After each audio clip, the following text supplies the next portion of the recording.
ನಾವು ಇವತ್ತು 8ನೇ ತರಗತಿಯ ಘನಗಳು ಮತ್ತು ಘನಮೂಲಗಳು ಎಂಬ ಪಾಠದ ಬಗ್ಗೆ ತಿಳಿದುಕೊಳ್ಳೋಣ. ಮೊದಲನೇದಾಗಿ ಘನಗಳು ಅಥವಾ ಪೂರ್ಣ ಘನಸಂಖ್ಯೆಗಳು ಅಂದ್ರೆ ಏನು ಅಂತ ನೋಡೋಣ. ಒಂದು ಸಂಖ್ಯೆಯನ್ನ ಒಂದು ಪೂರ್ಣ ಸಂಖ್ಯೆಯನ್ನ ಅದೇ ಸಂಖ್ಯೆಗೆ 3 ಬಾರಿ ಗುಣಿಸಿದಾಗ ಬರುವಂತಹ ಸಂಖ್ಯೆಯನ್ನೇ ನಾವು ಒಂದು ಪೂರ್ಣ ಘನಸಂಖ್ಯೆ ಅಂತ ಹೇಳಿ ಕರಿತೀವಿ. ಇದರಲ್ಲಿ ನೀವು ಉದಾಹರಣೆಯನ್ನು ಗಮನಿಸಬಹುದು. 1ನ್ನ 3 ಬಾರಿ ಗುಣಿಸಿದಾಗ 1 ಬರುತ್ತೆ, 2ನ್ನ 3 ಬಾರಿ ಗುಣಿಸಿದಾಗ 8 ಬರುತ್ತೆ, 3ನ್ನ 3 ಬಾರಿ ಗುಣಿಸಿದಾಗ 27 ಬರುತ್ತೆ. ಈ ರೀತಿ ಒಂದು ಸಂಖ್ಯೆಯನ್ನ ಅದೇ ಸಂಖ್ಯೆಗೆ 3 ಬಾರಿ ಗುಣಿಸಿದಾಗ ಈ ರೀತಿ ಸಂಖ್ಯೆಗಳು ನಮಗೆ ಬರ್ತಾ ಹೋಗುತ್ತೆ. ಅಂತಹ ಸಂಖ್ಯೆಗಳನ್ನ 1, 8, 27, 125 ಈ ರೀತಿ ಬರ್ತಕ್ಕಂಥ ಸಂಖ್ಯೆಗಳನ್ನ ನಾವು ಪೂರ್ಣ ಘನಸಂಖ್ಯೆಗಳು ಅಂತ ಹೇಳಿ ಕರಿತೀವಿ. ಘನಸಂಖ್ಯೆಗಳಿಗೆ ಸಂಬಂಧಿಸಿದ ಕೆಲವು ಆಸಕ್ತಿದಾಯಕ ಮಾದರಿಗಳನ್ನು ನೀವು ಇಲ್ಲಿ ಗಮನಿಸಬಹುದು. ಸಮಸಂಖ್ಯೆಗಳ ಘನಗಳು ಸಮಸಂಖ್ಯೆಗಳಾಗಿರ್ತವೆ ಮತ್ತು ಬೆಸ ಸಂಖ್ಯೆಗಳ ಘನಗಳು ಬೆಸ ಸಂಖ್ಯೆಗಳಾಗಿರ್ತವೆ. 11 ಒಂದು ಬೆಸ ಸಂಖ್ಯೆ, ಅದರ ಘನ ಕೂಡ ಒಂದು ಬೆಸ ಸಂಖ್ಯೆ. 12 ಒಂದು ಸಮಸಂಖ್ಯೆ, ಅದರ ಘನ ಕೂಡ ಒಂದು ಸಮಸಂಖ್ಯೆಯಾಗಿದೆ. ಮತ್ತು ಬೆಸ ಸಂಖ್ಯೆಗಳ ಮೊತ್ತದ ಮಾದರಿಯನ್ನು ನೀವು ಇಲ್ಲಿ ಗಮನಿಸಿದ್ರೆ, ಮೊದಲನೇ ಬೆಸ ಸಂಖ್ಯೆ 1, ಇದು ಕೂಡ ಒಂದು ಘನ ಸಂಖ್ಯೆಯಾಗಿದೆ. ಮತ್ತು ಅದರ ನಂತರದ 2 ಬೆಸ ಸಂಖ್ಯೆಗಳು ಅಂದ್ರೆ 3 ಮತ್ತು 5 ಕೂಡಿದಾಗ ನಮ್ಗೆ 8 ಬರುತ್ತೆ. ಅದು ಕೂಡ ಒಂದು ಘನ ಸಂಖ್ಯೆ, ಒಂದು ಪೂರ್ಣ ಘನ ಸಂಖ್ಯೆಯಾಗಿದೆ. ಅದರ ಮುಂದಿನ 3 ಬೆಸ ಸಂಖ್ಯೆಗಳು 7, 9 ಮತ್ತು 11, ಇವುಗಳನ್ನು ಕೂಡಿದಾಗ ನಮ್ಗೆ 27 ಬರುತ್ತೆ. ಈ 27 ಅನ್ನೋದು ಕೂಡ ಒಂದು ಪೂರ್ಣ ಘನ ಸಂಖ್ಯೆಯಾಗಿದೆ. ಈ ಮಾದರಿ ಇದೇ ರೀತಿ ಕಂಟಿನ್ಯೂ ಆಗುತ್ತೆ. ಅದರ ಮುಂದಿನ 4 ಬೆಸ ಸಂಖ್ಯೆಗಳನ್ನು ಕೂಡಿದಾಗ 64 ಬರುತ್ತೆ. ಅದರ ಮುಂದಿನ 5 ಬೆಸ ಸಂಖ್ಯೆಗಳನ್ನು ಕೂಡಿದಾಗ 125 ಬರುತ್ತೆ. ಈ ರೀತಿ ಈ ಎಲ್ಲ ಸಂಖ್ಯೆಗಳು ಕೂಡ ಬೆಸ ಸಂಖ್ಯೆಗಳಾಗಿವೆ. ಈಗ ಪೂರ್ಣ ಘನಗಳನ್ನ ಹೇಗೆ ಕಂಡುಹಿಡಿಯೋದು ಅಂತ ನೋಡೋಣ. ಈಗ ಒಂದು ಸಂಖ್ಯೆಯನ್ನ ತಗೊಂಡು, ಉದಾಹರಣೆಗೆ 216 ಅಂತಕ್ಕಂಥ ಒಂದು ಸಂಖ್ಯೆಯನ್ನ ತಗೊಂಡು ಅದರ ಅವಿಭಾಜ್ಯ ಅಪವರ್ತನಗಳನ್ನ ಪಟ್ಟಿ ಮಾಡಿದ್ರೆ, ಈ ಅವಿಭಾಜ್ಯ ಅಪವರ್ತನಗಳು 3 ಬಾರಿ ರಿಪೀಟ್ ಆಗಿರ್ಬೇಕು. ಹಾಗಿದ್ರೆ ಮಾತ್ರ ಅದು ಒಂದು ಪೂರ್ಣ ಘನ ಸಂಖ್ಯೆ ಆಗಿರುತ್ತೆ. ಈಗ 216ರಲ್ಲಿ 2 ಅನ್ನೋದು 3 ಬಾರಿ ರಿಪೀಟ್ ಆಗಿದೆ, 3 ಅನ್ನೋದು 3 ಬಾರಿ ರಿಪೀಟ್ ಆಗಿದೆ. ಆದ್ದರಿಂದ 216 ಅಂತಕ್ಕಂಥದ್ದು ಒಂದು ಪೂರ್ಣ ಘನ ಸಂಖ್ಯೆ ಆಗಿದೆ. 243ನ್ನ ತಗೊಂಡ್ರೆ ಈ 3 ಅನ್ನೋದು 3 ಬಾರಿ ರಿಪೀಟ್ ಆಗಿದೆ, ಆದ್ರೆ ಇನ್ನೊಂದು ಬಾರಿ ಅದು 3 ಬಾರಿ ರಿಪೀಟ್ ಆಗಿಲ್ಲ, ಕೇವಲ 2 ಬಾರಿ ಮಾತ್ರ ಇದೆ. ಆದ್ರಿಂದ 243 ಅಂತಕ್ಕಂಥದ್ದು ಒಂದು ಪೂರ್ಣ ಘನ ಸಂಖ್ಯೆ ಅಲ್ಲ. ಈಗ ಇನ್ನೊಂದು ಲೆಕ್ಕವನ್ನ ತಗೊಂಡ್ರೆ, ಇಲ್ಲಿ 46,656 ಅಂತಕ್ಕಂಥ ಈ ಒಂದು ಸಂಖ್ಯೆ, ಇದು ಪೂರ್ಣ ಘನ ಹೌದೋ ಅಲ್ಲವೋ ಅಂತ ನಾವು ಕಂಡುಹಿಡಿಬೇಕು.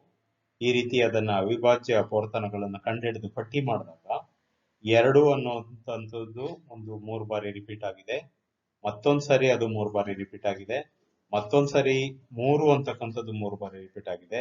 ಆದ್ರೆ ಇನ್ನೊಮ್ಮೆ ಅದು 3 ಬಾರಿ ರಿಪೀಟ್ ಆಗಿಲ್ಲ, ಕೇವಲ 2 ಬಾರಿ ಮಾತ್ರ ರಿಪೀಟ್ ಆಗಿದೆ. ಆದ್ದರಿಂದ ಈ 46,656 ಅಂತಕ್ಕಂಥದ್ದು ಒಂದು ಪೂರ್ಣ ಘನ ಸಂಖ್ಯೆ ಅಲ್ಲ.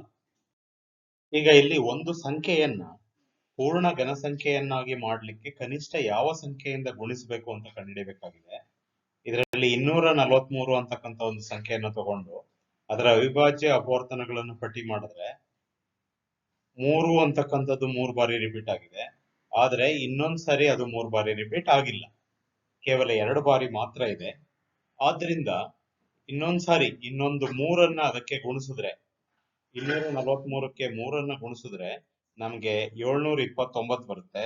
ಆ 729 ಅಂತಕ್ಕಂಥದ್ದು ಒಂದು ಪೂರ್ಣ ಘನ ಸಂಖ್ಯೆ ಆಗುತ್ತೆ. ಯಾಕಂದ್ರೆ ಇಲ್ಲಿ 3ರ 2 ಗುಂಪುಗಳು ಇಲ್ಲಿ ನಮ್ಗೆ ಕಂಡು ಬರ್ತವೆ.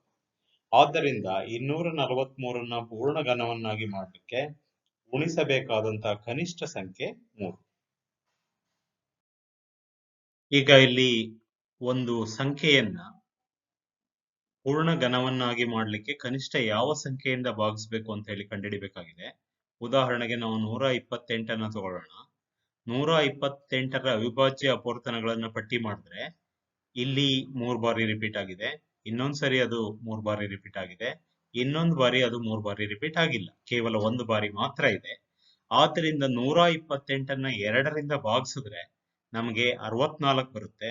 ಈ 64 ಅಂತಕ್ಕಂಥದ್ದು ಒಂದು ಪೂರ್ಣ ಘನ ಸಂಖ್ಯೆಯಾಗಿದೆ. ಆದ್ದರಿಂದ 128ನ್ನ ಪೂರ್ಣ ಘನವನ್ನಾಗಿಸಲು ನಾವು ಭಾಗಿಸಬೇಕಾದಂತಹ ಕನಿಷ್ಠ ಸ್ವಾಭಾವಿಕ ಸಂಖ್ಯೆ 2. ಈಗ ಘನಮೂಲಗಳು ಅಂದ್ರೆ ಏನು ಅಂತ ನೋಡೋಣ. ಒಂದನ್ನ 3 ಬಾರಿ ಗುಣಿಸಿದಾಗ ನಮಗೆ ಒಂದೇ ಬರುತ್ತೆ. ಒಂದು ಘನ ಸಂಖ್ಯೆ. ಹಾಗೆ ಒಂದರ ಘನಮೂಲ 1. 2ನ್ನ 3 ಬಾರಿ ಗುಣಿಸಿದಾಗ ನಮ್ಗೆ 8 ಬರುತ್ತೆ. 8ರ ಘನಮೂಲ 2. 9ನ್ನ 3 ಬಾರಿ ಗುಣಿಸಿದಾಗ ನಮ್ಗೆ 729 ಬರುತ್ತೆ. 729ರ ಘನಮೂಲ 9.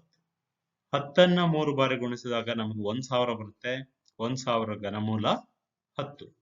ಈ ಘನಮೂಲವನ್ನು ಕಂಡುಹಿಡಿಯುವಂತಹ ಕ್ರಿಯೆ ಇದು ಘನವನ್ನು ಕಂಡುಹಿಡಿಯುವುದರ ವಿಲೋಮ ಕ್ರಿಯೆಯಾಗಿದೆ. ಅದೇ ರೀತಿ ಈ ಚಿಹ್ನೆ ಏನಿದೆ ಇದು ಘನಮೂಲವನ್ನು ಸೂಚಿಸುತ್ತದೆ. ಈಗ ಅವಿಭಾಜ್ಯ ಅಪವರ್ತನ ವಿಧಾನದಿಂದ ಘನಮೂಲವನ್ನ ಯಾವ ರೀತಿ ಕಂಡುಹಿಡಿಯುವುದು ಅಂತ ನೋಡೋಣ. ಉದಾಹರಣೆಗೆ ನಾವು 10,648 ಅನ್ನುವಂತ ಒಂದು ಸಂಖ್ಯೆಯನ್ನು ತಗೊಂಡು ಅದನ್ನ ಈ ರೀತಿ ಅವಿಭಾಜ್ಯ ಅಪವರ್ತನಗಳಿಂದ ಭಾಗಿಸಿದ್ರೆ ಈ 2 ಅನ್ನುವಂತಹ ಅವಿಭಾಜ್ಯ ಅಪವರ್ತನ 3 ಬಾರಿ ರಿಪೀಟ್ ಆಗುತ್ತೆ ಮತ್ತು 11 ಅಂತಕ್ಕಂಥ ಅವಿಭಾಜ್ಯ ಅಪವರ್ತನ 3 ಬಾರಿ ರಿಪೀಟ್ ಆಗಿರುತ್ತೆ. ಈ 10,648ರ ಘನಮೂಲವನ್ನು ಕಂಡುಹಿಡಿಬೇಕಾದ್ರೆ ಮೊದಲನೇ ಗುಂಪಿನಿಂದ ಒಂದು ಸಂಖ್ಯೆಯನ್ನು ತಗೊಳ್ಳಿ 2, ಎರಡನೇ ಗುಂಪಿನಿಂದ ಒಂದು ಸಂಖ್ಯೆಯನ್ನು ತಗೊಳ್ಳಿ 11, ಅವೆರಡನ್ನ ಗುಣಿಸಿದಾಗ ನಮಗೆ 22 ಬರುತ್ತೆ. ಆದ್ದರಿಂದ 10,648ರ ಘನಮೂಲ 22. ಇನ್ನೊಂದು ಉದಾಹರಣೆಯನ್ನು ತಗೊಳ್ಳೋದಾದ್ರೆ 27,000ವನ್ನು ತಗೊಂಡು ಅದನ್ನ ನಾವು ಈ ರೀತಿ ಅವಿಭಾಜ್ಯ ಅಪವರ್ತನಗಳಿಂದ ಭಾಗಿಸ್ತಾ ಹೋದ್ರೆ ಇಲ್ಲಿ 2 ಅನ್ನುವ ಅವಿಭಾಜ್ಯ ಅಪವರ್ತನ 3 ಬಾರಿ ರಿಪೀಟ್ ಆಗಿದೆ. 3 ಅಂತಕ್ಕಂಥದ್ದು 3 ಬಾರಿ ರಿಪೀಟ್ ಆಗಿದೆ. 5 ಅಂತಕ್ಕಂಥದ್ದು 3 ಬಾರಿ ರಿಪೀಟ್ ಆಗಿದೆ. ಅದರ ಘನಮೂಲವನ್ನ ಕಂಡುಹಿಡಿಬೇಕಾದ್ರೆ 27,000ರ ಘನಮೂಲವನ್ನ ಕಂಡುಹಿಡಿಬೇಕಾದ್ರೆ ಮೊದಲನೇ ಗುಂಪಿನಿಂದ ಒಂದು ಸಂಖ್ಯೆಯನ್ನು ತಗೊಳ್ಳಿ, ಎರಡನೇ ಗುಂಪಿನಿಂದ ಒಂದು ಸಂಖ್ಯೆಯನ್ನು ತಗೊಳ್ಳಿ, ಮೂರನೇ ಗುಂಪಿನಿಂದ ಒಂದು ಸಂಖ್ಯೆಯನ್ನು ತಗೊಳ್ಳಿ. ಅವು ಮೂರನ್ನ ಗುಣಿಸಿದಾಗ 30 ಬರುತ್ತೆ. 30 ಅಂತಕ್ಕಂಥದ್ದು 27,000 ಎಂಬ ಸಂಖ್ಯೆಯ ಘನಮೂಲ. ಈಗ ಅವಿಭಾಜ್ಯ ಅಪವರ್ತನ ಮಾಡದೆ ಒಂದು ಸಂಖ್ಯೆಯ ಘನಮೂಲವನ್ನು ಯಾವ ರೀತಿ ಊಹಿಸೋದು ಅಂತ ನೋಡೋಣ.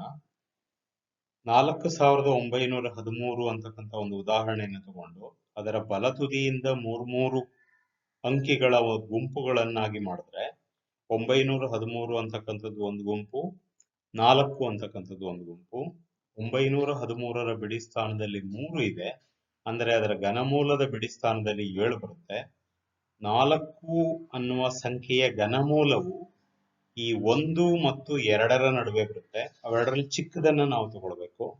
ಅಂದ್ರೆ ಬಿಡಿ ಸ್ಥಾನದಲ್ಲಿ 7, 10ರ ಸ್ಥಾನದಲ್ಲಿ 1, 17 ಅಂತಕ್ಕಂಥದ್ದು 4,913ರ ಘನಮೂಲ ಅಂತ ಹೇಳಿ ನಾವು ಊಹಿಸಬಹುದು.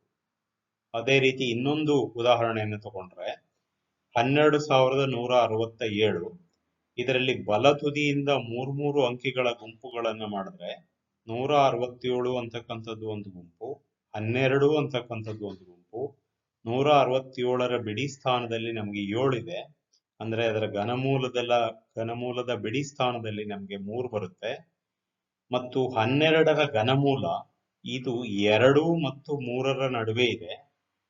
ಆದ್ದರಿಂದ 10ರ ಸ್ಥಾನದಲ್ಲಿ ನಮಗೆ 2 ಬರುತ್ತೆ. ಹಾಗಾಗಿ 12,167ರ ಘನಮೂಲ 23. ಬಿಡಿ ಸ್ಥಾನದಲ್ಲಿ 3, 10ರ ಸ್ಥಾನದಲ್ಲಿ 2 ಅಂತ ಹೇಳಿ ನಾವು ಈ ರೀತಿ ಊಹಿಸಬಹುದು. ಅಂತಿಮವಾಗಿ ಈ 1729 ಅಂತಕ್ಕಂಥದ್ದು ಒಂದು ವಿಶಿಷ್ಟ ಸಂಖ್ಯೆ. ಇದು ಯಾಕೆ ವಿಶಿಷ್ಟವಾಗಿದೆ ಅಂತಂದ್ರೆ 1729ನ್ನ ನಾವು 2 ಘನ ಸಂಖ್ಯೆಗಳ ಮೊತ್ತವನ್ನಾಗಿ ವ್ಯಕ್ತಪಡಿಸಬಹುದು. 1728 ಪ್ಲಸ್ 1. 1728 ಅನ್ನೋದು 12ರ ಘನ, 1 ಅನ್ನೋದು 1ರ ಘನ. ಅದೇ ರೀತಿ ಈ 1729ನ್ನ 1000 ಪ್ಲಸ್ 729 ಅಂತ ಬರಿಬಹುದು. 1000 ಅಂತಕ್ಕಂಥದ್ದು 10ರ ಘನ ಮತ್ತು 729 ಅಂತಕ್ಕಂಥದ್ದು 9ರ ಘನ. ಇದನ್ನ ಹಾರ್ಡಿ ರಾಮಾನುಜನ್ ಸಂಖ್ಯೆ ಅಂತ ಹೇಳಿ ಕರೀತಾರೆ. ಧನ್ಯವಾದಗಳು.